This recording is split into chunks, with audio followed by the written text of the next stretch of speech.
hadn't even been poured yet when the air shifted. A brittle silence cracked through the brunch hall, the kind that only happens when someone's about to do something that changes the entire temperature of the room. I was still holding a velvet gift bag, fingers barely wrapped around the ribbon, when my half-sister, Brielle, stood up from her chair. Her face was flushed, not from wine but from pure venom, and her voice sliced through the background chatter like a blade. Before we begin, drop a comment and tell us where are you from and from which city you're watching our videos. And after watching the whole video, don't forget to tell us what would you do in this situation? Be honest, tell me in the comments below. We read every comment. Let's begin. She's not even our family, she screamed, pointing straight at me. My fingers stilled mid-ribbon pull. Conversations halted mid-sentence. Someone's mimosa glass clinked softly back onto a saucer. And then, a cake.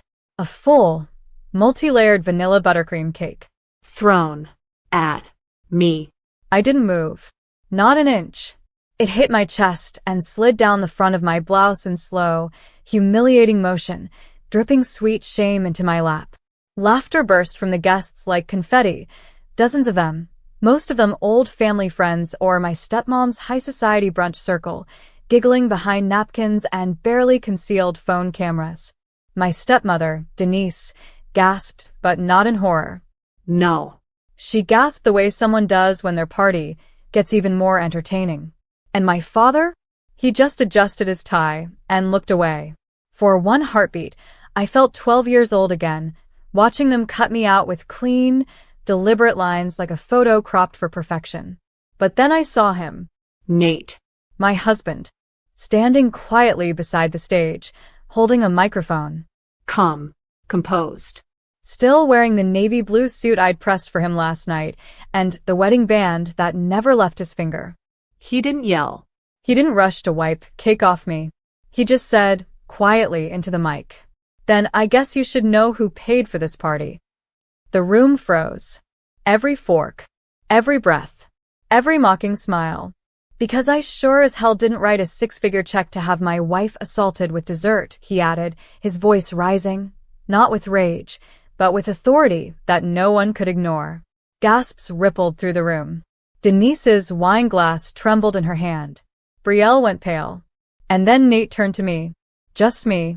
His voice softened. Come here, baby. I stood up, the remains of frosting still clinging to my blouse like insults I refused to wipe away. I walked over, and when I reached him, he kissed my cheek, the cheek that hadn't been hit, and turned back to the guests. You all love brunches, right? He said, with a mock smile that dripped with chill. So here's the real menu today. Truth, inheritance, and how loyalty actually works. Buckle up. And in that moment, I knew something they didn't. This wasn't just Nate defending me. It was the start of everything they had buried for years, rising from beneath the polished marble floor, truths, betrayal, money, blood. And I wasn't just a target anymore. I was about to become the storm. Nate didn't need to shout to take command of the entire room. His presence did it for him. The mic in his hand might as well have been a gavel. And the brunch that had started with floral arrangements, curated playlists, and Bellinis now felt more like a courtroom about to hear a long overdue verdict. I watched Brielle, the same girl who once locked me in the attic at age 9 and called it a game, blink in confusion. Her hand, the one that had thrown the cake, was now trembling near her mimosa glass. Maybe it was finally dawning on her that Nate wasn't just my husband, but a man who did not bluff. I paid for this event because Denise wanted something extravagant, Nate said, keeping his gaze level. And I figured, hey, why not? My wife deserves to be included in her own family celebrations, right? Denise's lip twitched. She is family, he added, turning toward Brielle now. Legally, financially, and frankly, with more grace than any of you have shown today. Someone at the back of the room cleared their throat. Someone else slowly set down a phone they'd been recording with. And still, Nate wasn't done. You want to throw cake and call names? That's fine. But before anyone else humiliates the woman I married, let's run down a few facts. His eyes swept the room like a storm warning. First, he began, The down payment for this estate where Denise and my father-in-law live rent-free came from my business.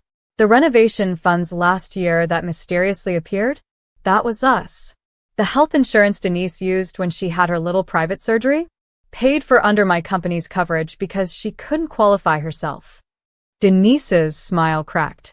And the car Brielle crashed last fall after drinking half a bottle of rose?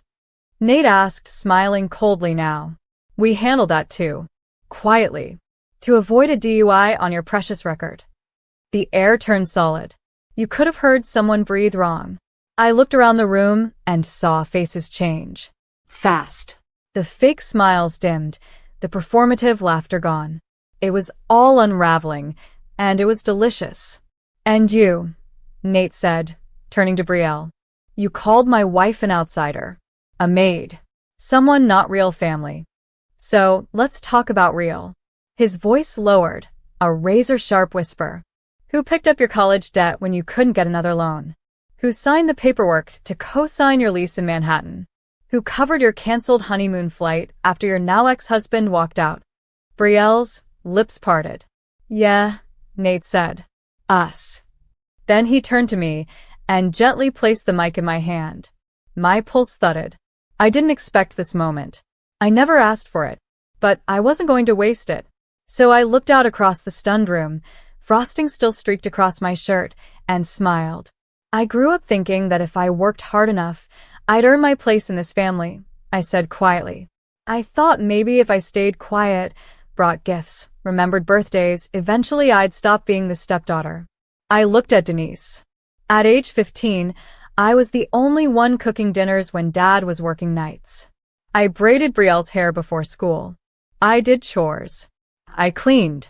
I smiled when people said I was lucky to have a roof over my head.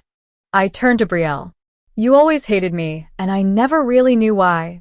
But now I understand. It's because I never needed to be like you. I had character. You just had parties. Nate's hand brushed my shoulder as if to say, go on. Take it all the way. So I did. This isn't about cake, I said. This is about what happens when you spend your whole life pretending you're the main character, only to find out the spotlight's never been on you. The silence was complete. Then I added, we'll be leaving now. And, by the way, the catering's already been paid in full. But if you want a refund, you can send the request to my lawyer. I handed the mic back to Nate, who bowed slightly, like we were at a theater performance, not a war zone.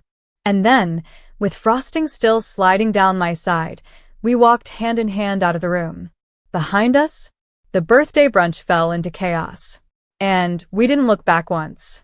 The ride home was silent, but it wasn't empty. I sat beside Nate in the back seat of the black SUV, staring at the reflection of my smeared blouse in the window, still feeling the faint sting of buttercream near my collarbone. I didn't cry. I didn't fume. I didn't even speak. I was listening to everything I didn't say at that brunch. Every suppressed emotion. Every overlooked moment. Every time I laughed off an insult to keep the peace. That peace had shattered. You okay? Nate asked, eyes never leaving the road ahead.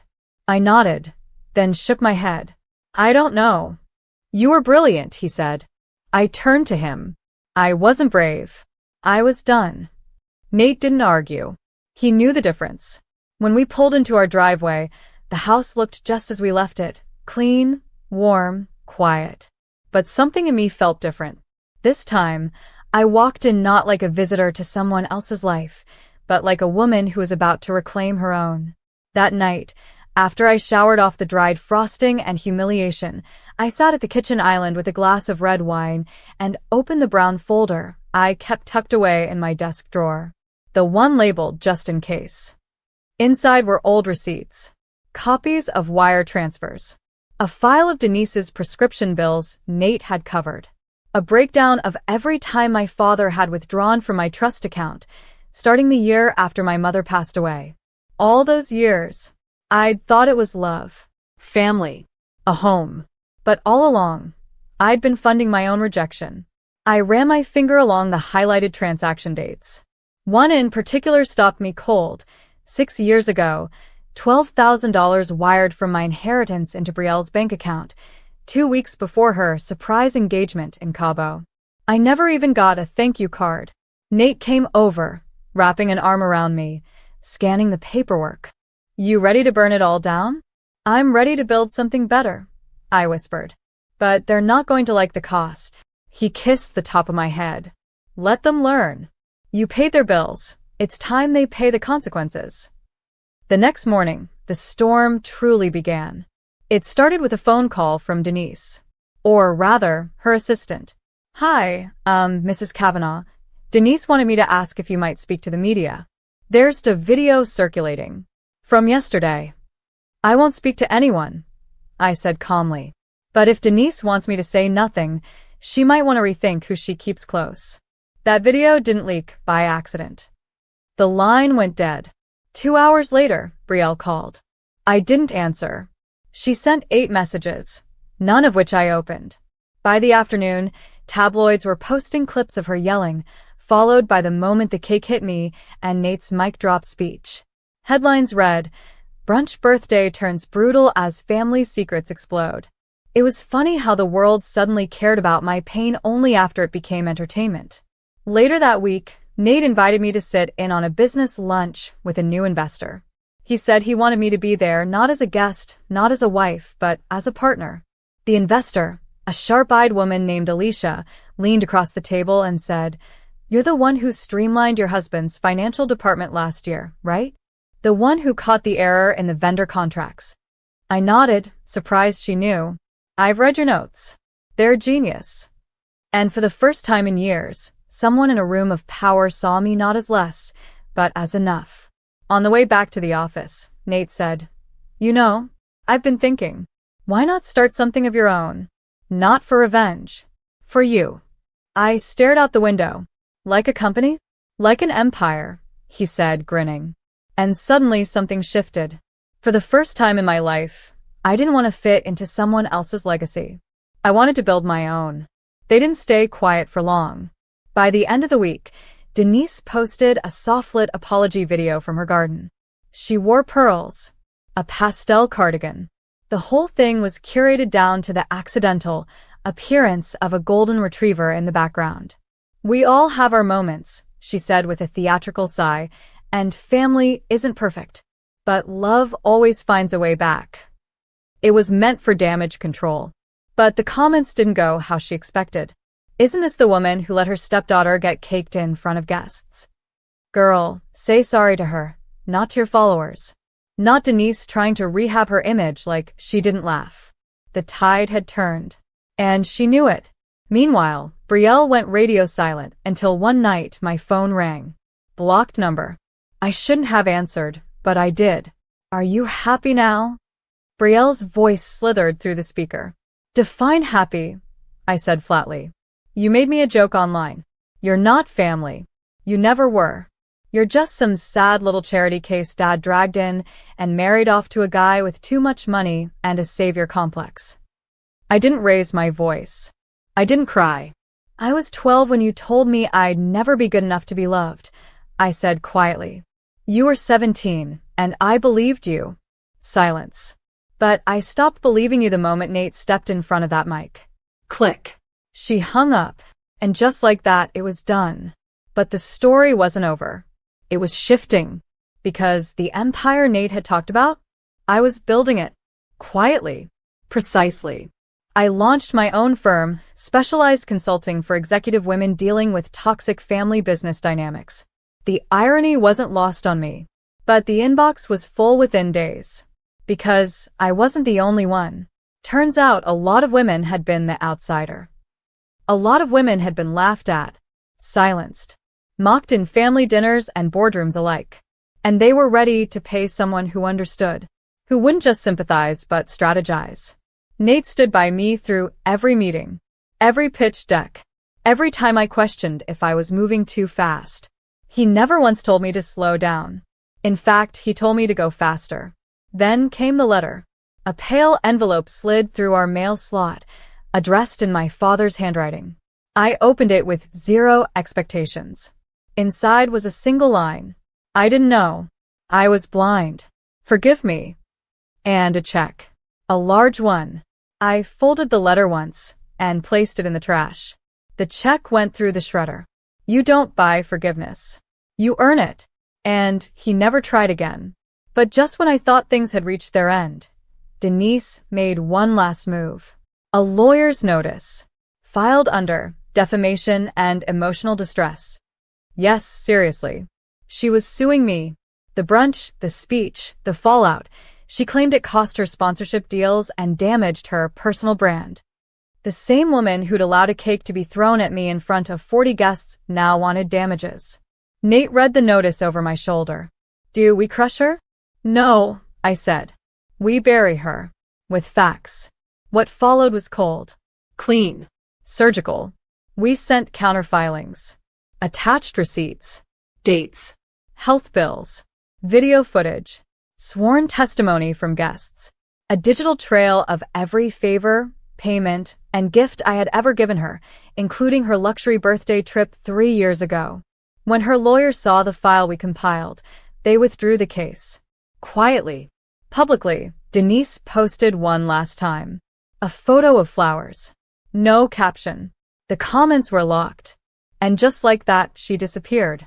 1 year later, the brunch hall was booked again. Same venue. Same chandeliers. Different occasion. But this time, it wasn't for Denise's birthday. It was a Women in Business gala hosted by me. I stood near the stage in a sleek black jumpsuit, hair pinned back, no traces of cake or shame. Only composure and quiet power. The room was full.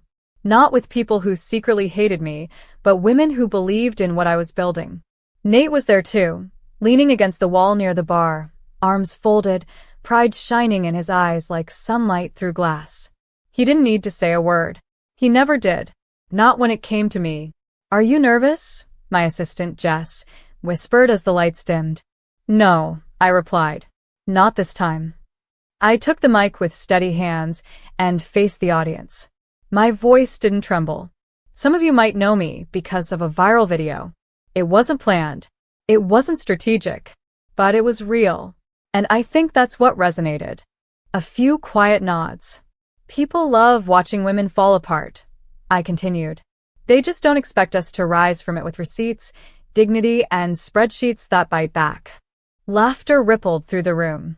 But here's what no one filmed, I said, voice softening.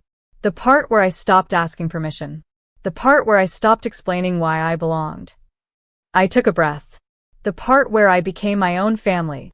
The room erupted into applause. I stepped off the stage to the sound of clapping, not mockery. And in the crowd, I saw something I never expected. My father. Not up front. Not dressed for attention. Just standing quietly near the back, holding his hands together and looking like he was carrying 20 years of silence on his shoulders. Our eyes met. He didn't wave. He didn't speak. But he nodded. Once. It wasn't enough to heal the past, but it was enough to let it go. After the gala, Nate and I walked outside into the cool night. I leaned against the car, eyes lifted toward the stars, my chest light for the first time in years. You know, Nate said, if someone told me a year ago you'd be here, on a stage, running a company, leaving half the brunch crowd stunned silent, I'd have believed them.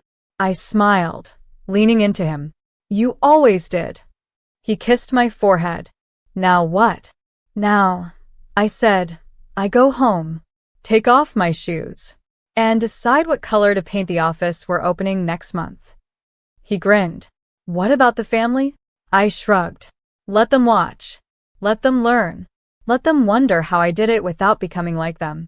As we drove off, I looked back one last time, not at the people I left behind, but at the version of me who once thought she needed their approval to matter.